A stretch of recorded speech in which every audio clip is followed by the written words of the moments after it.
എല്ലാവർക്കും നമസ്കാരം. ഇന്ന് നമുക്ക് ആട്ടപ്പൊടി കൊണ്ട് കിടിലനായിട്ടൊരു ഹൽവ എങ്ങനെ ഉണ്ടാക്കുന്നതെന്ന് നോക്കിയാലോ. നമ്മുടെ ആട്ട ഹൽവ ഉണ്ടാക്കാനായിട്ട് 1 കപ്പ് ആട്ട അല്ലെങ്കിൽ ഗോതമ്പ് പൊടി ഒരു ബൗളിലേക്ക് ഇടുക.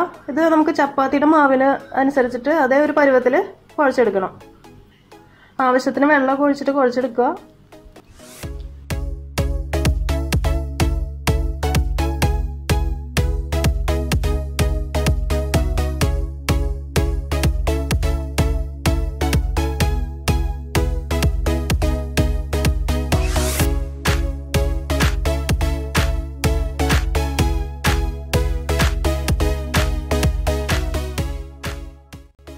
അപ്പോൾ നമ്മുടെ മാവ് കുഴച്ചെടുത്തിട്ടുണ്ട് കേട്ടോ. ഇത് കുഴച്ചെടുക്കാൻ നേരത്ത് കുറച്ച് വെള്ളം കൂടിപ്പോയെന്ന് വെച്ചിട്ട് പ്രശ്നമൊന്നുമില്ല. കാരണം നമ്മൾ ഇതിലിപ്പോൾ വെള്ളം ഒഴിച്ചിടാൻ പോവാണ് കുറച്ച് ടൈം. അതുകൊണ്ട് വെള്ളം കൂടിപ്പോയെന്ന് വെച്ചിട്ട് ടെൻഷനൊന്നും വേണ്ട. അതുപോലെ തന്നെ നിങ്ങൾ പൊടി എടുക്കുമ്പോൾ നമ്മളിപ്പോൾ 1 കപ്പ് പൊടിയാണല്ലോ എടുത്തത്. കുറച്ച് കൂടുതൽ എടുത്താലും കുഴപ്പമില്ല. അതായത് ഏകദേശം ഒരു 1.25 കപ്പ് പൊടി എടുത്താലും കുഴപ്പമൊന്നുമില്ല. അളവിന് വേറെ വ്യത്യാസമൊന്നും വരുന്നില്ല.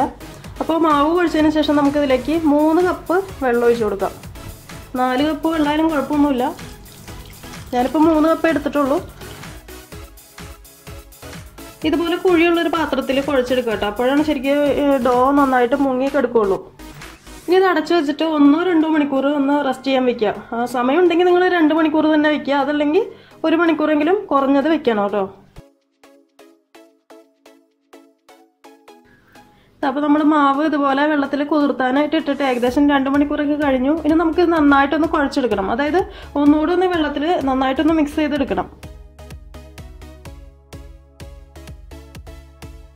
ഈ മാവ് ഇതുപോലെ നന്നായിട്ട് പിഴിഞ്ഞെടുക്കണം കേട്ടോ. നമ്മൾ ഈ നാളികേരമൊക്കെ തിരുമല്ലേ പാല് പിഴിയാനായിട്ട്, അതുപോലെ നന്നായിട്ട് പിഴിഞ്ഞെടുക്കണം. അപ്പോൾ കൈയൊക്കെ നന്നായിട്ട് ക്ലീൻ ചെയ്തെടുക്കുക. അതല്ലെങ്കിൽ ഇതുപോലെ ഒരു കവറൊക്കെ യൂസ് ചെയ്യുക.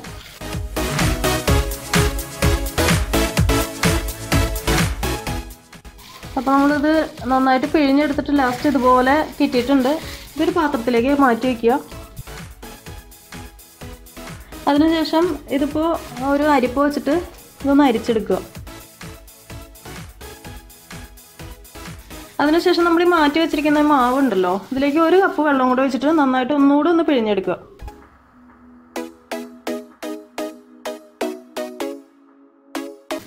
അപ്പോൾ നമ്മൾ മാവ് നന്നായിട്ട് പിഴിഞ്ഞെടുത്തതിന് ശേഷം ബാക്കി വരുന്ന മാവാണ് കേട്ടോ. ഇത് നമുക്ക് ഉപയോഗിക്കേണ്ട ആവശ്യമില്ല, ഇത് കളയാം. ഇതിങ്ങനെ റബ്ബർ പോലെ വരും. നിങ്ങളതിങ്ങനെ പിഴിഞ്ഞ് നോക്കുമ്പോൾ അറിയാൻ പറ്റും. ശരിക്കും നല്ല റബ്ബർ പോലെ വരും. അപ്പോൾ നമ്മൾ ഈ പിഴിഞ്ഞ വെള്ളം അരിച്ചെടുക്കുക. ഒരു 2 പ്രാവശ്യം അരിച്ചെടുക്കുക കേട്ടോ. നന്നായിട്ട് ഒന്നുകൂടെ ഒന്ന് മിക്സ് ചെയ്തെടുത്തിട്ട് അരിച്ചെടുക്കുക. ഇനി ഈ വെള്ളം ഒന്ന് അടച്ചു വെക്കുക. എന്നിട്ട് ഒരു 1/2 മണിക്കൂർ ഒന്ന് വെയിറ്റ് ചെയ്യുക കേട്ടോ. അപ്പോഴേക്ക് ഈ വെള്ളമൊക്കെ നന്നായിട്ടൊന്ന് തെളിഞ്ഞ് വരും. ആ തെളിവെള്ളം കളഞ്ഞതിന് ശേഷമാണ് നമ്മൾ ഹൽവ ഉണ്ടാക്കാനായിട്ട് തുടങ്ങുന്നുള്ളൂ. അപ്പോൾ അതുവരെ ഒന്ന് വെയിറ്റ് ചെയ്യുക, ഏകദേശം ഒരു 1/2 മണിക്കൂർ. അപ്പോൾ നമ്മളിത് വെള്ളം തെളിയാൻ വെച്ചിട്ട് 1/2 മണിക്കൂർ ആയിട്ടില്ല, ഒരു 15 മിനിറ്റ് ആയിട്ടുള്ളൂ. ഞാനിതിപ്പോൾ തന്നെ എടുക്കുകയാണ് കേട്ടോ. 1/2 മണിക്കൂർ ആവാൻ വെയിറ്റ് ചെയ്യണില്ല. കാരണം എന്ന് പറഞ്ഞാൽ ഇവിടെ ഭയങ്കര മഴക്കാറും ഭയങ്കര കാറ്റുമാണ്. ക്ലൈമറ്റ് ചേഞ്ചിൻ്റെ ആണെന്ന് തോന്നുന്നുണ്ട്. അപ്പോൾ അതുകൊണ്ട് ലൈറ്റിങ്ങിൻ്റെ പ്രശ്നം വരും. അതുകൊണ്ട് ഞാൻ ഇച്ചിരി നേരത്തെ എടുക്കുകയാണ് കേട്ടോ. ഇച്ചിരി നേരത്തെ എടുക്കുമെന്ന് വെച്ചിട്ട് വേറെ കുഴപ്പമൊന്നുമില്ല. നമ്മൾ സ്റ്റൗവിൽ വെച്ചിട്ട് വരട്ടി എടുക്കുമ്പോൾ കുറച്ച് ടൈമും കൂടെ വെക്കണമെന്നേ ഉള്ളൂ, ആ വെള്ളം വറ്റി വരാനായിട്ട്. അപ്പോൾ ഞാൻ എന്തായാലും ഇതിപ്പോൾ എടുക്കുകയാണ് കേട്ടോ. ഇതിപ്പോൾ കംപ്ലീറ്റ് ആയിട്ട് ആ വെള്ളം തെളിഞ്ഞു വന്നിട്ടില്ല. എന്നാലും ആ മുകളിൽ കാണുന്ന ആ ഒരു വെള്ളം നമുക്കിതിങ്ങനെ വേറൊരു പാത്രത്തിലേക്ക് മാറ്റാം. കലക്കി എടുക്കരുത് കേട്ടോ, തെളി മാത്രം എടുക്കണം.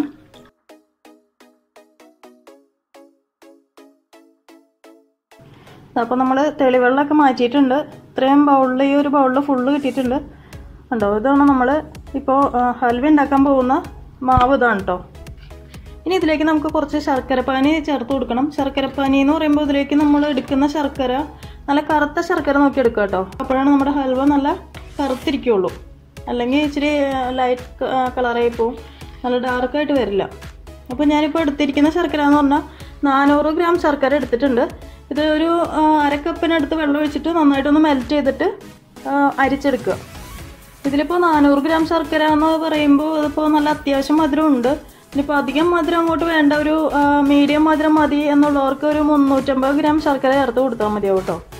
അതുപോലെ തന്നെ നമുക്ക് ഈ ശർക്കരപ്പാനിക്ക് പകരമായിട്ട് ബ്രൗൺ ഷുഗർ ചേർത്ത് കൊടുക്കാം. ബ്രൗൺ ഷുഗർ എന്ന് പറയുമ്പോൾ ഡാർക്ക് ആയിട്ടുള്ള എടുക്കണം കേട്ടോ, ലൈറ്റ് ആയിട്ടുള്ളതല്ല, ഡാർക്ക് ബ്രൗൺ ഷുഗർ എടുക്കുക. അതും ഈ പറഞ്ഞ അളവ് തന്നെയാണ് കേട്ടോ. സെയിം 400 ഗ്രാം അല്ലെങ്കിൽ 350 ഗ്രാം. അത് നിങ്ങളുടെ മധുരത്തിനനുസരിച്ചിട്ട് മാറ്റം വരുത്തുക. ഞാനിതിപ്പോൾ 2 രീതിയിലും ട്രൈ ചെയ്ത് നോക്കിയിട്ടുണ്ട്. അതായത് ശർക്കരപ്പാനിയിലും ബ്രൗൺ ഷുഗറിലും ട്രൈ ചെയ്ത് നോക്കിയിട്ടുണ്ട്. അപ്പോൾ എനിക്ക് ഇച്ചിരി കൂടെ നന്നായിട്ട് തോന്നിയേക്കുന്നത് ബ്രൗൺ ഷുഗറിൽ ചെയ്തപ്പോഴാണ് കേട്ടോ. അപ്പോൾ കിട്ടുകയാണെങ്കിൽ നിങ്ങൾ മാക്സിമം ബ്രൗൺ ഷുഗറിൽ ചെയ്യുക, അതല്ലെങ്കിൽ മാത്രം ശർക്കര പാനി ചെയ്യുക കേട്ടോ. ഇനി ഇത് നമുക്ക് മിക്സ് ചെയ്യാം. ഞാനിപ്പോൾ ഉരുളിയാണ് കേട്ടോ എടുത്തേക്കുന്നത്. നിങ്ങൾക്ക് വേണമെങ്കിൽ പാനോ എന്താണെന്ന് വെച്ചാൽ യൂസ് ചെയ്യാം. എന്നിട്ട് അതിലേക്ക് നമുക്ക് ആദ്യം തന്നെ നമ്മുടെ ഈ മാവ് ചേർത്ത് കൊടുക്കാം. അടുത്തായിട്ട് ശർക്കരപ്പാനി ഒഴിച്ച് കൊടുക്കാം. ഇത് ഞാൻ അരിച്ചെടുത്താണ് കേട്ടോ, അതുകൊണ്ട് അരിക്കേണ്ട ആവശ്യമില്ല. നന്നായിട്ടൊന്ന് മിക്സ് ചെയ്തെടുക്കുക. ശർക്കരപ്പാനിക്ക് അധികം ചൂടൊന്നുമില്ല കേട്ടോ, ലൈറ്റായിട്ടുള്ളൊരു ചൂട് മാത്രമേ ഉള്ളൂ. അധികം ചൂടിലൊന്നും ഒഴിക്കരുത്, അപ്പോൾ മാവ് പെട്ടെന്ന് വെന്ത് പോകും. അപ്പോൾ നമ്മുടെ മാവും ശർക്കരപ്പാനിയൊക്കെ മിക്സ് ചെയ്തെടുത്തിട്ടുണ്ട്. ഇനി നമുക്ക് സ്റ്റൗ ഓൺ ചെയ്തിട്ട് നമ്മുടെ ഹൽവ ഉണ്ടാക്കാനായിട്ട് തുടങ്ങാം. അങ്ങനെ നമ്മുടെ സ്റ്റൗ ഓൺ ചെയ്തിട്ടുണ്ട്. ഇനി ഇത് ഹൈ ഫ്ലെയിമിൽ തന്നെ വെച്ചോളൂ കേട്ടോ. നമ്മളിത് പാനിൽ ചെയ്യുകയാണെങ്കിൽ ഒരു 5 മിനിറ്റ് കൊണ്ട് തന്നെ ഇത് നന്നായിട്ട് തിക്കായിട്ട് വരും. ഇതിപ്പോൾ ഉരുളി ആയതുകൊണ്ട് ഉരുളിയൊക്കെ ഒന്ന് ചൂടായിട്ട് വേണം ഇത് തിക്കാവാനായിട്ട്. അപ്പോൾ കുറച്ച് ടൈം എടുക്കുമെന്ന് തോന്നുന്നുണ്ട്. പിന്നെ ചെറിയ ഉരുളി ആയതുകൊണ്ട് ചിലപ്പോൾ പെട്ടെന്നും ആവാം. എന്തായാലും കൈ വിടാതെ ഇങ്ങനെ ഇളക്കിക്കൊണ്ടിരിക്കുക കേട്ടോ. നമ്മുടെ മാവ് കുറുകി തുടങ്ങിയിട്ടുണ്ട് കേട്ടോ. അപ്പോൾ നന്നായിട്ട് തന്നെ ഇളക്കി കൊടുത്തോണ്ടിരിക്കുക.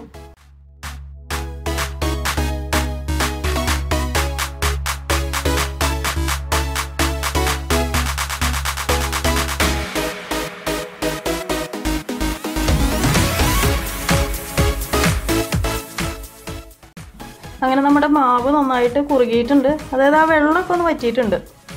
ഇനി നമുക്ക് ഇത്ര നേരം നമ്മൾ സ്റ്റൗ ഫുള്ളിലാണ് ഇട്ടിരുന്നത്, അതായത് ഫ്ലെയിം കൂട്ടിയാണ് ഇട്ടിരുന്നത്. ഇനി ലോ ഫ്ലെയിമിലേക്ക് മാറ്റുക. എന്നിട്ട് നന്നായിട്ടൊന്ന് വരട്ടിയെടുക്കുക. അതായത് മാവ് നന്നായിട്ട് വേവണമല്ലോ. അപ്പം അതുകൊണ്ട് ഇനി കൈ ടൈറ്റ് ആവാൻ തുടങ്ങും, കാരണം മാവ് ടൈറ്റ് ആയിട്ടുണ്ട്.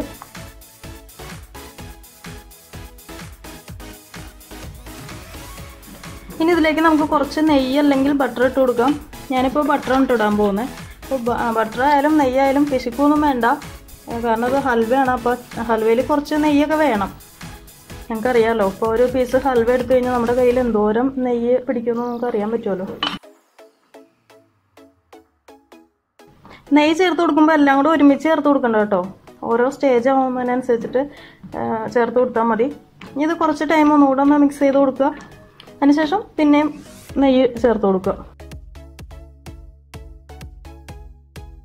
നമ്മുടെ ഹൽവയുടെ പാകം ഒന്നും ആയിട്ടില്ല കേട്ടോ, സ്റ്റാർട്ടിങ്ങേ ആയിട്ടുള്ളൂ. പിന്നെ അരികത്തൊക്കെ ഇങ്ങനെ പിടിച്ചിരിക്കുന്നുണ്ടല്ലോ, ഇതൊക്കെ ഇനി എല്ലാം കൂടെ ഒന്നായിട്ട് ശരിക്കും ഈ ഉരുളിക്ക് ഇടുന്ന് കറങ്ങണം. ഹൽവ ഇതിനകത്ത് ഇടുന്ന് കറങ്ങണം. അതാണ് നമ്മുടെ ഹൽവയുടെ കറക്റ്റ് പാകം. ഹൽവ ഉണ്ടാക്കുമ്പോൾ മെയിൻ പ്രശ്നം ഇതേ ഒരു പ്രശ്നം മാത്രമേ ഉള്ളൂ കേട്ടോ, അതായത് ഈ ഇളക്കൽ. കൈ ടൈറ്റ് ആവും.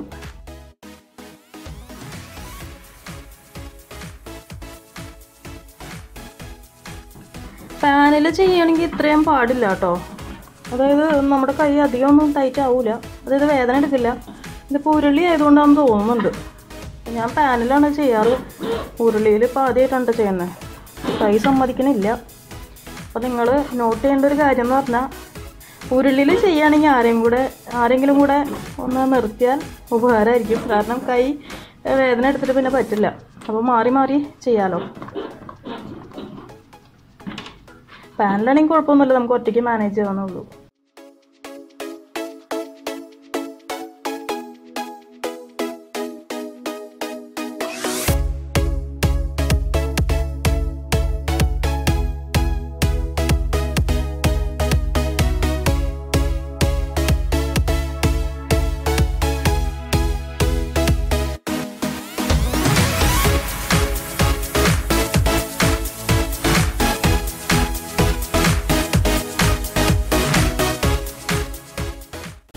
നമ്മുടെ ഹൽവ ഏകദേശം ആയിക്കൊണ്ടിരിക്കുന്നുണ്ട്, പക്ഷെ ആയിട്ടില്ല. ഇങ്ങനെ കറങ്ങുന്നൊക്കെ ഉണ്ട്, അതായത് ഈ ഉരുളിയിൽ കിടന്ന് കറങ്ങുന്നൊക്കെ ഉണ്ട്, പക്ഷെ എന്നാലും ആയിട്ടില്ല. അതിപ്പോൾ നമ്മൾ ആ നെയ്യ് ഒഴിക്കുന്നതുകൊണ്ട് കറങ്ങുന്നതേ ഉള്ളൂ. നമ്മുടെ മാവ് വെന്തിട്ടില്ല. ഇനി ഇതിലിടാനായിട്ട് ഞാൻ കുറച്ച് കാഷ്യൂ നട്ടും അതുപോലെ തന്നെ ബദാമൊക്കെ കട്ട് ചെയ്ത് വെച്ചിട്ടുണ്ട്. അത് ഈ ഒരു സമയത്ത് ഞാൻ ഇട്ട് കൊടുക്കാം കേട്ടോ.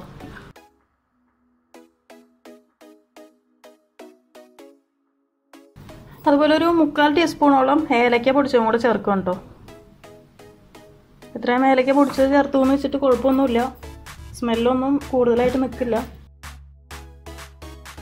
പിന്നെ നിങ്ങൾക്ക് ഓരോരുത്തരുടെ ഇഷ്ടത്തിനനുസരിച്ച് ചേർക്കുക കേട്ടോ. നിങ്ങൾക്ക് ഇത്രയും വേണ്ടാന്നുണ്ടെങ്കിൽ ഇത്രയും ചേർക്കണം എന്നില്ല. കുറച്ചും കൂടെ നെയ്യ് ഒഴിച്ചു കൊടുക്കുക കേട്ടോ. തീ ഞാൻ കുറച്ച് തന്നെയാണ് കേട്ടോ വെച്ചേക്കുന്നത്. നമ്മൾ ആ ഒരു ആദ്യം ഇത് നന്നായിട്ട് കുറുകി വരുന്ന സമയം വരെ ഹൈ ഫ്ലെയിമിൽ വെക്കുക. അതിനുശേഷം ബാക്കിയുള്ള സമയമൊക്കെ ലോ ഫ്ലെയിമിൽ വെച്ചാൽ മതി കേട്ടോ. ആ ഒരു ചൂട് മതി, എന്നാലും ശരിക്കും ഇത് വെന്ത് വരുള്ളൂ, അല്ലെങ്കിൽ അടിക്കൊക്കെ പിടിക്കും.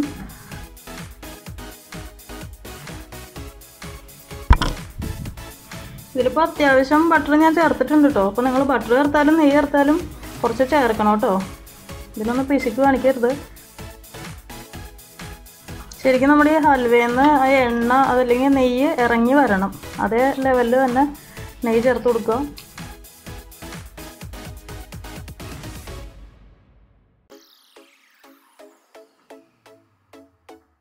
ഇതിപ്പോൾ ഏകദേശം ആയിട്ടുണ്ട്. ഒരു 5 മിനിറ്റും കൂടി ഇരിക്കട്ടെ. അതായത് ഏകദേശം നമുക്കൊരു 3/4 മണിക്കൂർ കൊണ്ട് തന്നെ നമ്മുടെ ഈ ഹൽവ റെഡി ആവും കേട്ടോ. നമ്മുടെ ആദ്യത്തെ ആ ഒരു കുറച്ച് പ്രോസസ്സൊക്കെ കഴിഞ്ഞ് കഴിഞ്ഞാൽ പെട്ടെന്ന് തന്നെ റെഡി ആവുന്ന ഒരു ഹൽവയാണ്. അതായത് നമ്മൾ വെള്ളത്തിലിങ്ങനെ കുതിർത്തി വെച്ച് പിന്നെ വെള്ളം തെളിയാനൊക്കെ വെയിറ്റ് ചെയ്യുന്ന ആ ഒരു സമയം ഒഴിച്ചാൽ ബാക്കിയൊക്കെ ഈസിയാണ്.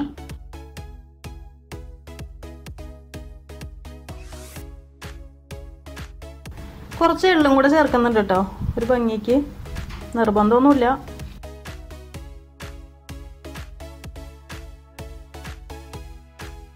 അങ്ങനെ നമ്മുടെ ഹൽവ ഏകദേശം റെഡി ആയിട്ടുണ്ട് കേട്ടോ. ഇതിൽ നിന്ന് ആ ഒരു നെയ്യൊക്കെ പുറത്തോട്ട് വരാൻ തുടങ്ങിയിട്ടുണ്ട്. ഉണ്ടോ, ഈ ഒരു ഉരുളിയിൽ ഇങ്ങനെ നെയ്യ് നിങ്ങൾക്ക് കാണുന്നുണ്ടാവുമെന്ന് അറിയാം. ഉണ്ടോ, അപ്പോൾ നമ്മുടെ ഹൽവ റെഡി ആയിട്ടുണ്ട്. ഞാൻ സ്റ്റൗ ഓഫ് ചെയ്യാണ്. നമ്മുടെ ഹൽവ ചൂടാറുന്നതിന് മുമ്പ് തന്നെ ഒരു പാത്രത്തിലേക്ക് നിരത്തുക. ഞാനിപ്പോൾ ഒരു കേക്കിൻ്റെ ടിന്നാണ് കേട്ടോ എടുത്തേക്കുന്നത്. ഇതുപോലെ ഒരു കേക്കിൻ്റെ ടിന്നാണ്. അതിൽ കുറച്ച് ബട്ടറൊക്കെ ഗ്രീസ് ചെയ്ത് എടുത്തിട്ടുണ്ട്. ഇതിനെ നമുക്ക് ചൂടോടുകൂടി തന്നെ ഇതിലേക്ക് ഇട്ട് കൊടുക്കാം. ചൂടാറി കഴിഞ്ഞാൽ സെറ്റായി വരാൻ കുറച്ച് പാടായിരിക്കും.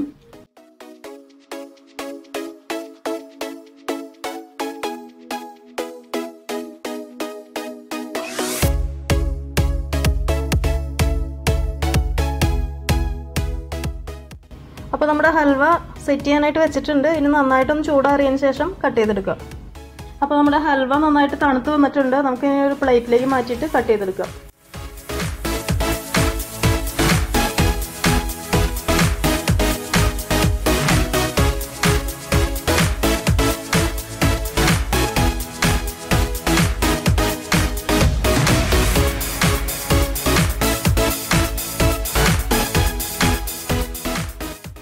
അപ്പോൾ കണ്ടല്ലോ നമ്മുടെ ഹൽവ.